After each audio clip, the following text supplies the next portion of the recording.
था ना? Yes sir. Proof पे आप रोल्स थ्योरम लिखेंगे तो ये भी लिखना होगा स्टेटमेंट। हाँ समझ नहीं लिखेगा, स्टेटमेंट वही है।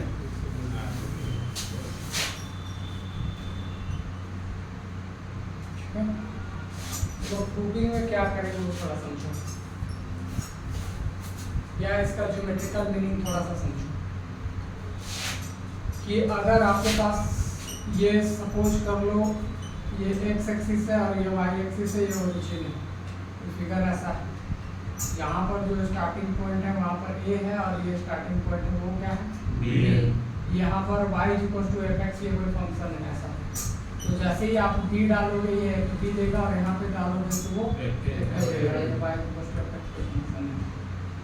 ठीक है, अब जरा सा सुनना, यहाँ पर एक पॉइंट ऐसा मिलेगा कहीं पर भी ऐसा पॉइंट c, जहाँ पर इस पॉइंट पर जब आप डेरिवेटिव करके ये पॉइंट मिलाओगे तो ये सीधा सीधा क्या होगा जीरो। यही बोल रहा है। तो इसका मतलब है कि डेरिवेटिव जो होता है वो dy by dx को डिनोट करता है। ठीक है, डेरिवेटिव किसको डिनोट करके चलता है dy by dx को, और dy by dx डिनोट करके चलता है स्लोप ऑफ टेंजेंट को।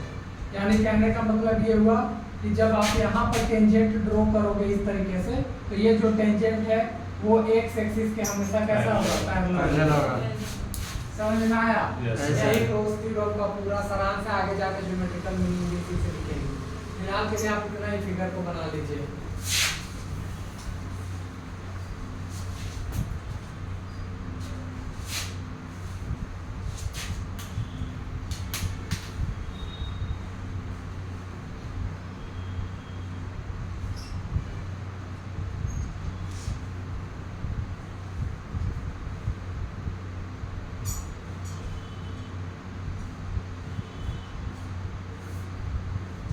अच्छा एक बताओ, यहाँ एक पॉइंट इससे आगे का एक ले लेना c प्लस एच, इससे एक पीछे का ले लेना यहाँ पर c माइनस का एच, वो वहाँ तक आकर के मिलेगी बात।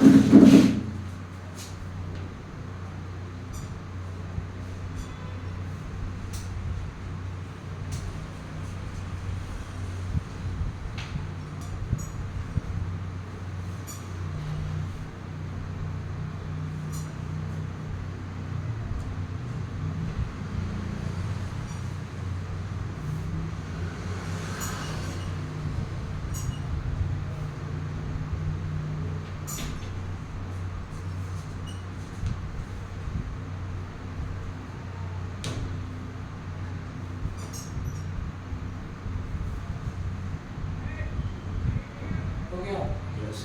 नीचे लाइन में लिखिए we have fx is continuous in closed interval ab,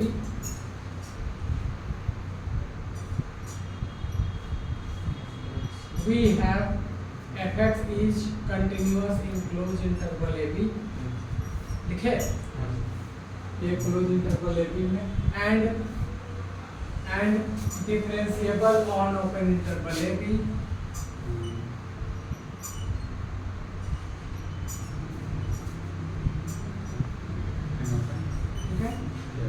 and को काट के कोमा डाल दीजिएगा, एंड जो लिखे उसको काट के कोमा डाल दीजिएगा, एंड फिर लिखिए differentiable on open interval A भी लिखे ना, and F A equal to F B equal to F B. हो गया? नीचे लाइन चेंज करके लिखिए since F X is continuous on close interval A B, therefore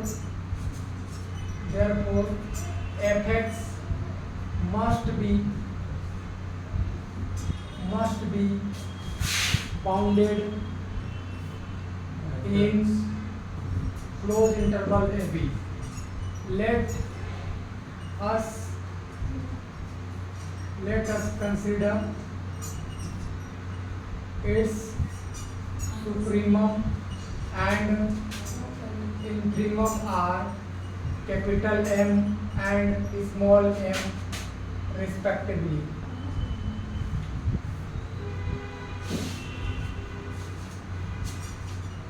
सुप्री क्या लिखा हुआ है? सुप्रीमम एंड इंफीमम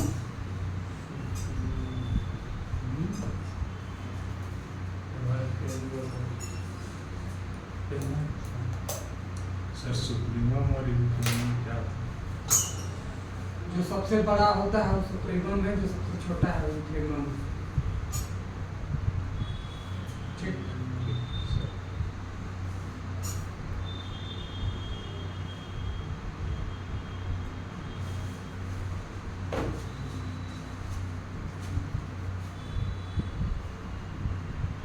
लिखिए यहाँ तक। Yes sir. देखो इसका मतलब क्या है, कैसे है समझ लो। सुनो बात को, अगर ये ग्राफ यहाँ से यहाँ तक शुरू हुआ, ए से लेकर के बी तक, ए से लेकर कहाँ तक, बी तक, और ये पूरा तरीके से कंटिन्यूअस है, तो कंटिन्यूअस है तो टूटा नहीं होगा। नहीं बोलो नहीं होगा। तो कहीं ना कहीं इस आसपास का कहीं ना कहीं मैक्सिमम मिलेगा और कहीं पर मिनिमम मिलेगा। ऐसा होता है कि अगर ये टूट जाता तो तुम बाहर भी जा सकते थे, तो हम मैक्सिमम खोजना या मिनिमम खोजना दिक्कत हो जाता।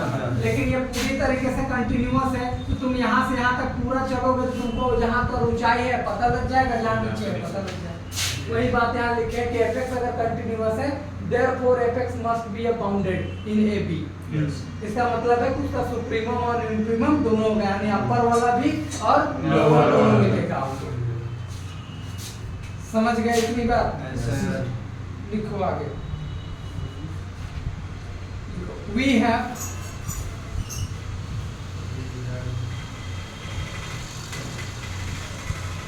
have every continuous function.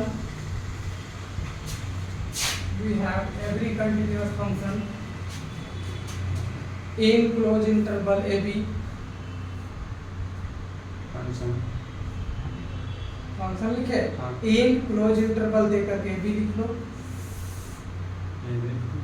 Attend its bound, attains its bound, bracket में करके लिखना, बाउंड ऐसे लिखना, BOUNDS बाउंड, ब्रैकेट में लिखना सुप्रीमम एंड इंफीमम, ये लिखना supremum and infimum. At least once. At least once. Yes, sir. At least one. Anyone. ठीक, On. आगे लिखो। Then there exist two number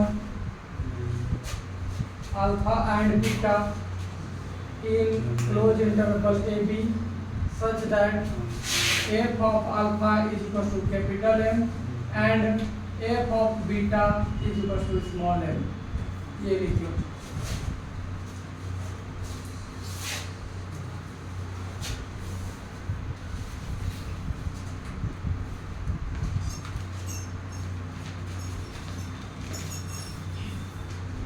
ठीक है,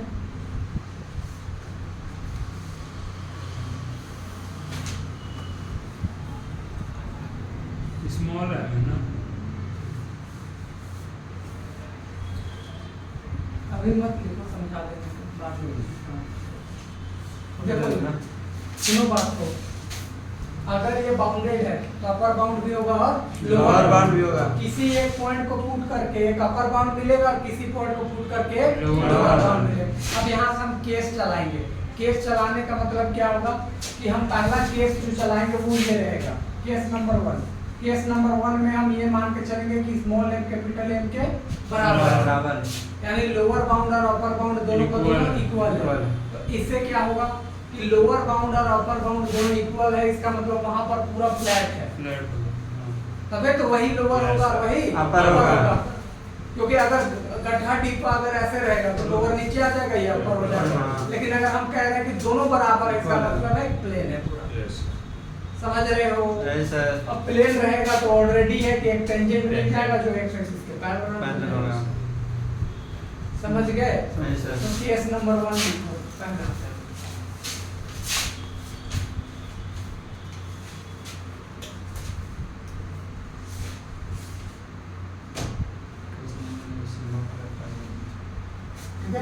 लिखो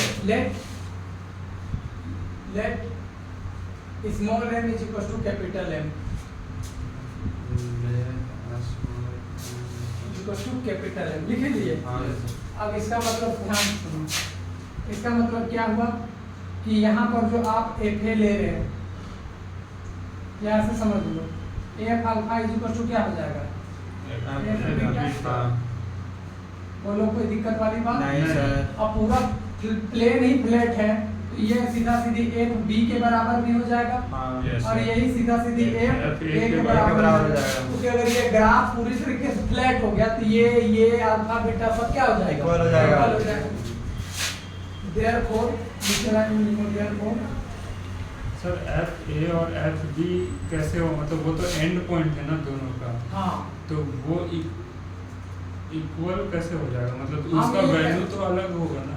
अगर मान लेते हैं कैसे अलग होगा, प्लेन पे ट्रांस इक्वल ना हो जाएगा। अगर ये अलग होता, ये और ये अलग होता, एक तो बड़ा मिलता और एक क्या मिलता छोटा, इसको लोअर बोलते थे इसको अपर बोलते, तो कभी बराबर नहीं होता। लेकिन हम कौन केस लेकर के चल रहे हैं, दोनों बराबर, लोअर भी और अपर भी दोनों बराबर। वो कब हो सकता है, जब जमीन तुम्हारा फ्लैट हो, ऐसा अदरवाइज कोई पॉसिबल नहीं है। तुम खोज के देखो, ऐसे ही देखो, अगर तुम्हारे कुछ पहाड़ है और एक नदी है या गड्ढा है तो वो अपर हो गया या लोअर हो गया, लेकिन हम कह रहे हैं दोनों बराबर, वो समतल वाला जमीन हो गया, ऐसा समझ गए, और वहाँ आने वाला हर एक पॉइंट वहाँ पर बराबर हो जाएगा। ऐसा ठीक है, ठीक है सर।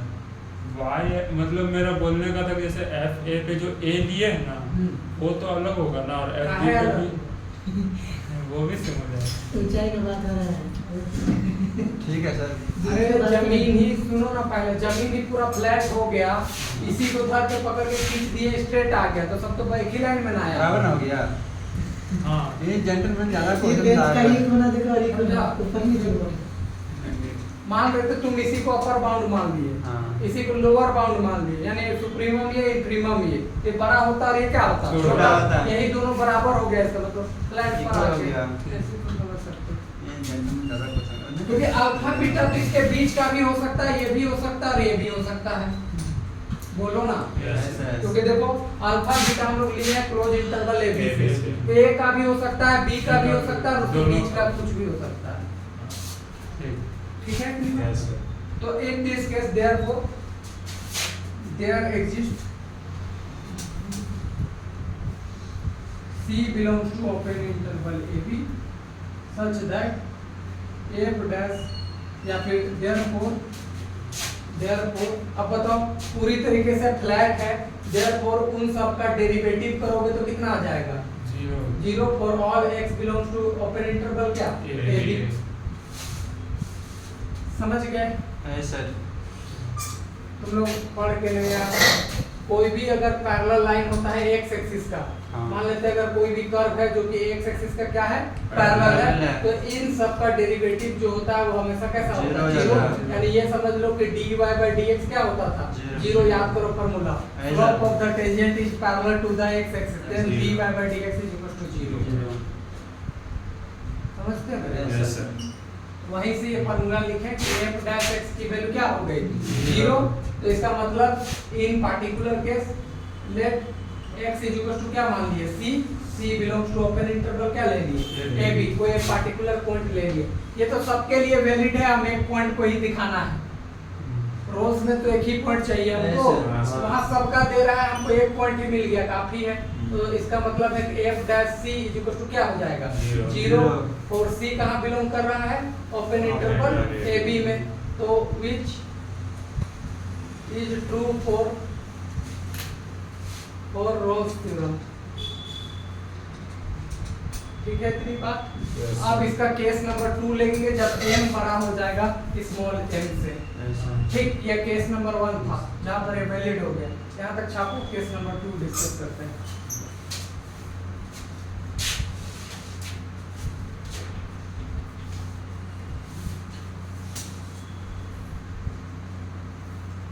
देखो भी बात शॉर्ट में समझा दे समझो।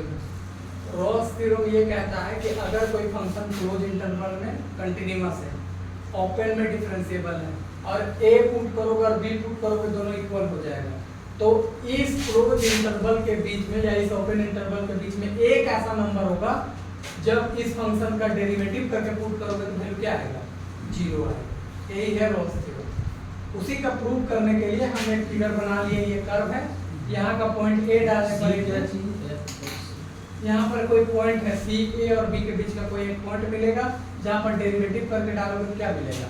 0। ए और बी के बीच का बीच का पॉइंट एक सी, point- उसको डिफरेंशिएट करेंगे 0 मिलेगा। हाँ, उस पॉइंट पर डिफरेंशिएट करके डालोगे 0 मिलेगा, ये कहता है। ठीक है, इसका ज्योमेट्रिकल मीनिंग ये है, समझो अगर कोई कर्व है, ठीक है, ए और बी दोनों क्या हो गया? बराबर हो गया। अगर ए और बी दोनों बराबर हो गया और ये पूरा फंक्शन कंटिन्यूअस है, डिफरेंशिएबल भी है, तो एक ऐसा टेंजेंट मिलेगा जहां पर वो एक्स एक्सिस के क्या होगा? पैरेलल होगा। यही बात हम यहाँ पर प्रूव कर रहे हैं। ऐसे ठीक है, समझ गए? फिगर में कुछ नहीं है, फिगर ये है क्या कर्व है, ए पॉइंट पर एफ ए हो गया और बी पॉइंट पर एफ बी हो गया, y equal to F X. C point पर ये पॉइंट को मार्क कर दिए हैं, तो यहाँ पर जो भी टेंजेंट है वो पैरेलल टू क्या है? एक्स एक्सिस से, यही हमको शो करना है, इससे ज्यादा कुछ नहीं। सी माइनस एक्स, ये बस इसका पीछे का एक पॉइंट ले लिए, इससे आगे का एक पॉइंट है x प्लस c। सर ये जो आप बोले ना पैरेलल टू एक्स एक्सिस है, मतलब जब m स्मॉल m और कैपिटल M इक्वल होगा तब वो पैरेलल चीज तो रहेगा ही नहीं, वो तो पूरा फ्लैट हो गया, मतलब वो पूरा एक्स एक्सिस पे हो जाएगा ना। हाँ पूरा एक्स एक्सिस। हाँ, उस समय वही वो हम बस फिगर को एक रैंडम केस लेकर के चल रहे हैं, बाद में अलग अलग केस तो हम डिस्कस कर रहे हैं कि फ्लैट हो जाएगा तो क्या होगा, बड़ा छोटा होगा तो क्या होगा। फ्लैट के समय मतलब वो एक्स एक्सिस पे ही रख दिया ना, एक्स एक्सिस के पैरेलल भी रह सकता है, क्या दिक्कत है? पैरेलल भी रह सकता हाँ, है। हमको तो उससे मतलब है कि हमको तो एक पॉइंट चाहिए जहाँ पर प्रूव करके 0 हो जाए, यानी एक स्लोप चाहिए जो पैरेलल एक्स एक्सिस के हो जाए। एक भी मिलता है तो मेरा काफी है। ऐसा नहीं समझा? मेरे को एक चीज नहीं समझ में आ रहा है, जो जैसे एक्स ये एक लाइन है, इधर एक ए पॉइंट है, इधर बी पॉइंट है ना, तो इसका वैल्यू जो इधर एक्स एक्सिस पे है, बी का भी इधर है ना, तो वो दोनों तो अलग होगा ना। हाँ अलग है, क्या प्रॉब्लम है? तो m और m जब इक्वल होगा तब भी तो अलग ही ना हुआ a और b का वैल्यू उस पॉइंट पे, वो मैं पूछना चाह रहा ए और बी का वैल्यू हम ये कह रहे हैं कि अलग अलग है, तुम यही कहना चाह रहे हो? हूँ। हाँ x ठीक है axis- ठीक है ठीक है, हम मान लिए। अब बताओ, हमको अल्फा बीटा ध्यान उठाना है, जहाँ से एक मैक्सिमम उठाना है और एक मिनिमम। अब मैक्सिमम और मिनिमम दोनों बराबर हो गया, और अल्फा बीटा रैंडम कोई भी पॉइंट हो सकता है, यहाँ का ए भी हो सकता है, बी भी हो सकता है, उसके बीच का कोई भी है। अब तुम कह रहे हो कि भैया उसका मैक्सिमम और मिनिमम दोनों बराबर हो गया, इसका मतलब वो एक ही पॉसिबल है कि वो पूरा जो सरफेस है वो प्लेन हो गया होगा। हाँ। तो जो तुम मान के चल रहे थे कि एफ ए और एफ बी पर जो दोनों वैल्यू अलग अलग था वो अब इक्वल है। तो वो इक्वल होगा तो वो पॉइंट होना चाहिए ना, लाइन कैसे होगा? देखो अभी हम फिगर क्या ले रहे हैं, इसको ऐसे मोड़ दिए, ठीक है, हम ये तो मोड़े, बट हम केस डिस्कस कब करते हैं? केस डिस्कस करते हैं, देखो जब भी हमारे पास कोई एक रैंडम फिगर होता है तो केस हम अलग अलग डिस्कस करते हैं कि अलग अलग सिचुएशंस पे क्या हो सकती है, समझे? तो पहला केस में हमने ये ले लिया कि लोअर बाउंड और अपर बाउंड क्या हो गया? इक्वल हो गया। इसका मतलब अल्फा और बीटा वाला क्या हो गया? इक्वल हो गया। अब बताओ, तुम ये बात सुन के बताओ, अगर ये दोनों वैल्यू अलग होता, हाँ। अगर ये दोनों वैल्यू क्या होता? अलग होता है। तो अलग होता तो एक बड़ा होता और एक क्या होता? छोटा होता।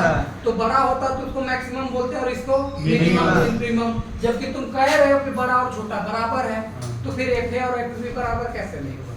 होगा। ठीक। हाँ यही से हुआ। आ जाओ पूछो।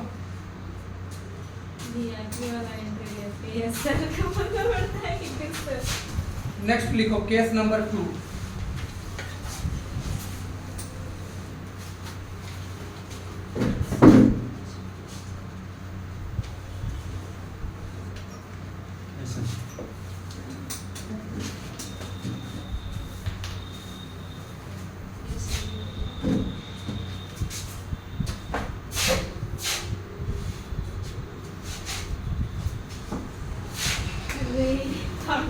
सर नाच रही है, मोबाइल गाना बजा डांस करे। नाच रही है, नाच रही हाँ है। हाँ इधर क्या है? क्यों नहीं कर सकती? हाँ तो भाई तक बोला है सर। लड़की है, लड़की लोग कुछ भी कर सकती है। नहीं है पैसा है वो फ्री है। उन लोगों के साथ कानूनों साथ में रहता है ना। पैसा नहीं है कहे ना फ्री मिलेगा थोड़ी हम सर को दिखा रहे हैं देखो पैसा नहीं मिलेगा आपसे केस नंबर पैसा 2 नहीं है हम लोगों के पास When दिखा small capital M is greater than क्या स्मॉल m ये ले लिए हैं अरे बोलो तो ऐसे तो इसका मतलब है कि सुप्रीमम ऑफ fx बड़ा हो जाएगा इंफीमम ऑफ क्या fx यही तो होता है हमेशा सुप्रीमम Yes. बड़ा ही होता है Yes, sir. तो दूसरी बात है। ठीक है अब यहाँ पर लिखिए let C be any point on open interval AB या फिर क्लोज इंटरवल AB में ही ले सकते कोई भी दिक्कत नहीं ले लो such that FC is a peak point हमने क्या मान लिया कि जो C पर जो वैल्यू आएगा वो सबसे टॉप लेवल की वैल्यू होगी हाँ। क्या होगा Top टॉप level लेवल की की यानी कि value। पीक वैल्यू होगा Yes, sir. क्या इतनी बात समझ में आई सब आ गई सर। कोई डाउट नहीं सर।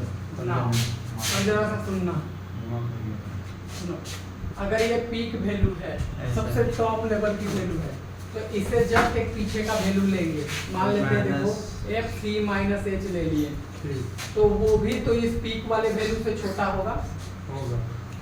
होगा क्या इतनी बात ऐसा है? है। कैसे बोले सर देखो बोले ऐसे सर कि अगर सी पॉइंट पर सबसे टॉप वैल्यू है पीक वैल्यू है उसका कोई भी इधर पीछे का पॉइंट लोगे तो वो तो छोटा ही ना होगा यस हाँ, सर सर। वही चीज है यहाँ पर लिखो ठीक है इतनी हाँ एंड अच्छा उसके आगे का भी अगर कोई पॉइंट ले लोगे तब भी तो वो छोटा ही होगा बड़ा होगा ना छोटा C है। Plus H। अरे ओ, हाँ, हाँ, छोटा होगा। पीक पॉइंट है तो पीक पॉइंट से उसके तो बाद उसका तो जो फिर भी slope आगे का down- लो या down- पीछे का लो हमेशा उससे तो छोटा ही होगा हाँ। कंफ्यूज हो गए नहीं नहीं sir. H plus C plus H को मत देखो कि बड़ा वैल्यू है वो नहीं है तो ये फिगर को देखो मान लेते सी पॉइंट पर ये सबसे पीक है तो इस पॉइंट पर जो भी आएगा वो तो नीचे ही ना आ रहा है हाँ। छोटा ही आ रहा है और इस पॉइंट पर भी आओगे तो छोटा ही छोटा ही यस सर पीक वैल्यू से छोटा। क्या इतनी बात ठीक है Yes, sir. इस वाले को यहाँ ले लो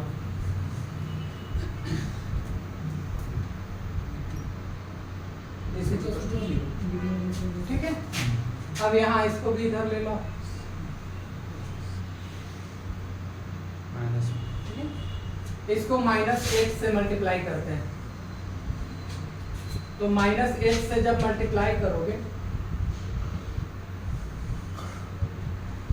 तो साइन इसका चेंज हो जाएगा ये बात तुम लोग पढ़ के आए हो Yes, sir. माइनस का कोई भी मल्टीप्लाई करने पे इनइक्वालिटी का साइन चेंज हो Sign जाता change हो है जैसे देखो 5 बड़ा होता है 4 से लेकिन माइनस मल्टीप्लाई करोगे तो देखो होगा क्या कि ये वाला बड़ा हो जाएगा हाँ इतनी बात जानते हो ना Yes, यस सर अब यहाँ भी आपको कुछ मल्टीप्लाई करनी है ज़्यादा कुछ कर नहीं रहे हैं इसमें एज मल्टीप्लाई कर रहे हैं इस बार तो एज करने से तो कोई फर्क नहीं नहीं पड़ेगा। नहीं पड़ेगा क्योंकि एज पॉजिटिव नंबर है वहाँ कोई फर्क नहीं पड़ा वहाँ नेगेटिव था इस चलते पड़ा अब बताओ इसी को हम लोग लेफ्ट डेरिवेटिव कहते हैं और इसी को हम लोग राइट Right डेरिवेटिव derivative कहते हैं ठीक है Yes, sir. तो हम इसको लेफ्ट डेरिवेटिव या एफ डैश ऑफ एक्स कहेंगे इज ग्रेटर देन 0 और इसको L of F dash x कहेंगे लेस देन 0 अब क्योंकि सी पॉइंट पर निकाल रहे हैं तो यहाँ पर क्या आ जाएगा सी और यहाँ पर भी क्या आ जाएगा C। सी क्या इतनी बातें ठीक है Yes. बोलो ना यार ऐसे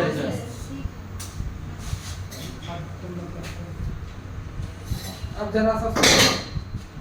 हम शुरुआत में ही लेके के चले थे कि fx कैसा फंक्शन है Differentiable. डिफरेंशिएबल है इसका मतलब लेफ्ट डेरिवेटिव और राइट Equal. डेरिवेटिव दोनों इक्वल इक्वल होगा होगा बोलो ना होगा। हाँ सर कंफर्म हो हाँ ना ओ ये right derivative since fx is differentiable on open interval AB so f dash c is so left derivative of x and right derivative of x are equal therefore left derivative of x is equal to right derivative of f dash क्या x बोलो clear है ऐसा इतना ही ना होगा। हाँ अब देखो क्योंकि यहाँ पर आपको c डालना है, ठीक है, और c वाला जो भी क्वांटिटी है वो किसके बराबर दिख रहा है, जीरो। ये क्वांटिटी किसके बराबर आ गया, जीरो। जीरो। फाइनल जो डेरिवेटिव है वो भी किसके बराबर आ गया, जीरो। ठीक है। यही तो हमको निकालना भी था, देखो लास्ट के यही पॉइंट हमको चाहिए। बोलो क्लियर है। तो हम रोल्स थ्योरम is verified, ठीक है, या प्रूफ। बोलो किसी को किसी पॉइंट पर दिक्कत समस्या परेशानी दुख दुविधा है तो बोलो। सर c के जगह x लिए क्योंकि c x के अंदर ही है इसीलिए ना। नहीं देखो fx क्या है, डिफरेंशिएबल है। हाँ। तो पहले बड़ा ही केस ले लेते हैं कि fx डिफरेंशिएबल है तो उसका लेफ्ट डेरिवेटिव राइट डेरिवेटिव क्या होगा, इक्वल होगा। कॉमन सेंस पूरे के लिए ले रहे हैं, c के ही लिए क्यों, वो तो पूरा लिख दिया है ना। देखो fx डिफरेंशिएबल है, हर एक वैल्यू के लिए सही है, तो हम पूरा हर एक वैल्यू के लिए लेके चले, तो हर एक का लेकर चले तो लेफ्ट और राइट दोनों क्या होगा, बराबर। अब हमको एक पार्टिकुलर पॉइंट ही दिखाना है c। मेरे पास तो पूरा समुंदर है मतलब, लेकिन वो एक लोटा ही पानी मांग रहा है, तो मेरे दिक्कत क्या है, हाँ, समुद्र का पानी मिटेगा। क्योंकि उसी के अंदर से उसी का एक पॉइंट को दिखाना है, एक पॉइंट को पुट कर दिया और वो left zero right Equal zero के zero। बराबर तो जीरो के बराबर, ठीक है। हाँ। नोट डाउन कर लीजिए, दो स्टेप में ये रोल्स थ्योरम प्रूव होगा, केस 1 और केस तो 2। ये सीधा है ना स्टेटमेंट वगैरह जो देते जाएंगे। नहीं भैया वैसे, केस 2 केस 1 हट गया ना। हाँ केस 1 बोलो इसमें कोई दिक्कत है इस पॉइंट पर तो बोलो। दिमाग उधर सेकंड वाला लाइन ये वाला देखो, m बड़ा है m से, m को सुप्रीमम बोलते हैं, सबसे बड़ा क्वांटिटी, तो सुप्रीमम ऑफ fx बड़ा हो जाएगा सुप्रीमम ऑफ इम्प्रीमम ऑफ fx। इम्प्रीमम छोटा होता है और ये सुप्रीमम होता है, बड़े भी हो गए, सुप्रीमम को बड़ा बोलते हैं, इम्प्रीमम को छोटा बोलते हैं, बड़ा होता है। और बोलो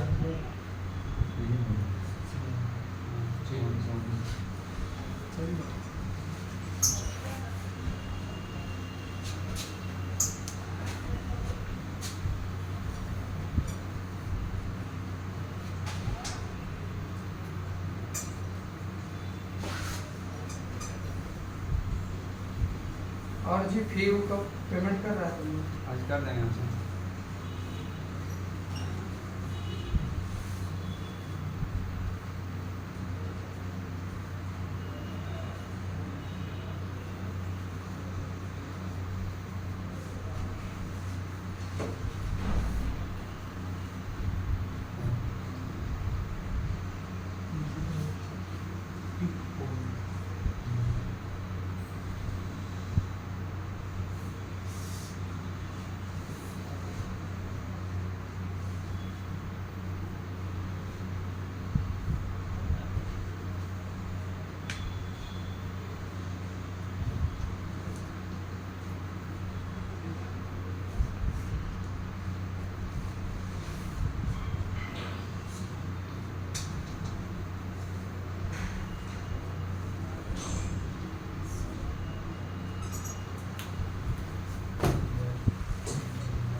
हेलो,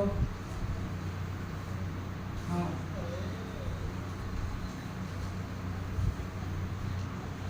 ठीक है, हम बोलते हैं करवा दो।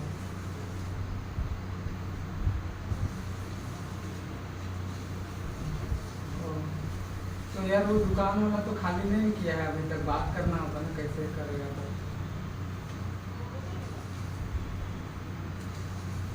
अच्छा नहीं होगा तो हम बात कर लेते हैं जैसा हो।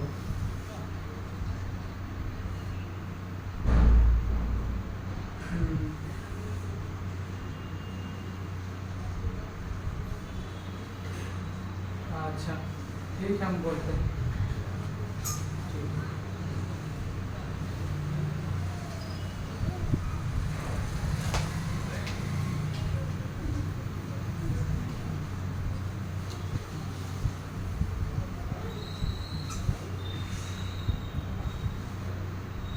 पेमेंट करेगा तो मेरा ही नंबर पे कर देना, ठीक है।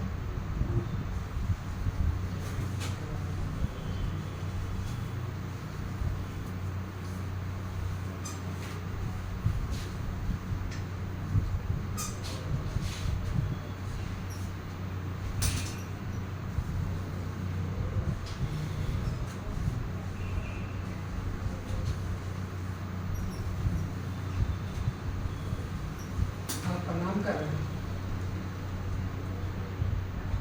हम। बाबू बोल रहा है। फिर मेरे चाचा कहाँ गए? कहाँ गए हैं तो आएंगे ना अभी शाम में। तो अभी बोलना तो अर्जुन के साथ 3000 बेचने बोले हैं।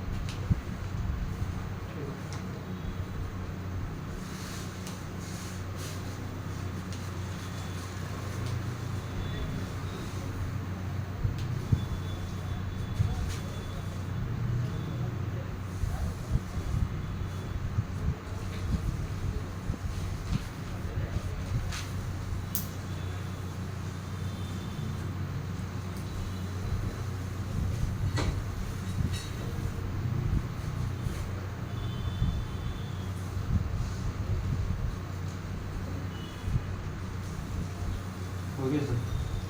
हो गया हाँ तो वहाँ पे पीक पॉइंट है। Peak point. पीक पॉइंट सबसे ऊंचा वाला पॉइंट। हाँ, तो PEA के लिखते हैं ना। अच्छा। PEA के। अच्छा हाँ सॉरी, पीक पॉइंट।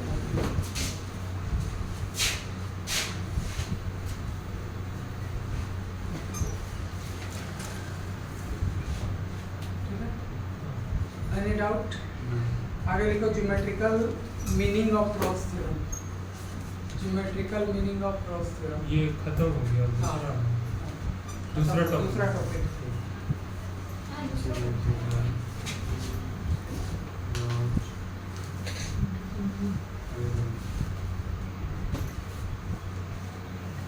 देखिए, देखो this theorem states that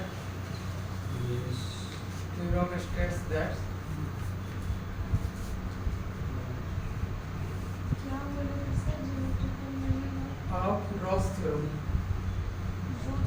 of Ross theorem को बोल रहा हूँ।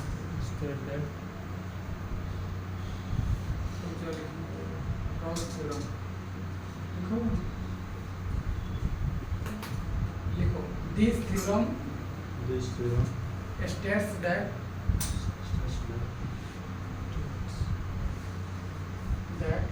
under the given condition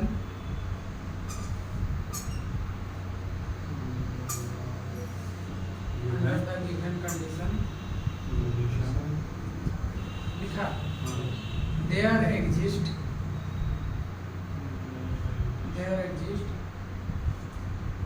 at least